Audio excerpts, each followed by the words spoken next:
To fa, sabon kace-na-ce kenan tsakanin Aminu J-Town da kuma Ordinary President, shugaban Barkatai Family kenan, inda muka ga Aminu J-Town ya fito ya yi kaca-kaca da wasu kalamai inda yake isarwa da Ordinary President wani mummunan saƙo.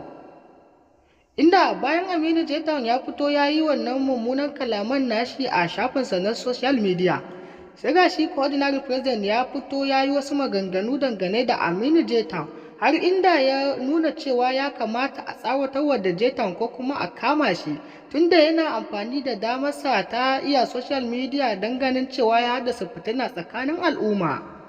Masu sauraron mu ku sha'afa da jin labari, idan wannan ne farkon zuwan ku danna subscribing kana ku taɓa alamar ƙararrawa.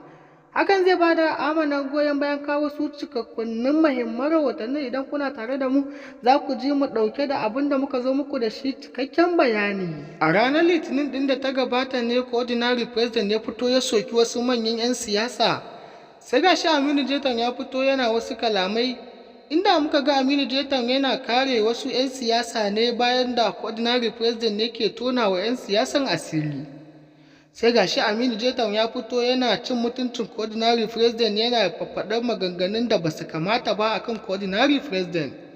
Inda a yanzu haka dai Ordinary President ya fito ya bayyana wa duniya cewa tun yanzu mun gane munafukan da suke cikinmu, kuma ga sunan suna ta bayyana, Allah yana ƙara tona musu asiri.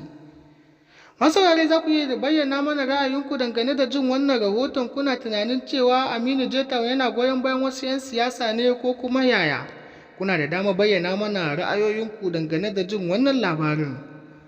Ku dai idan wannan ne farkon zuwan ku, to ku daure ku danna subscribing sannan ku taɓa alamar ƙararrawa, hakan zai bada goyon bayan kawo su cikakkunnin muhimman rahotannin.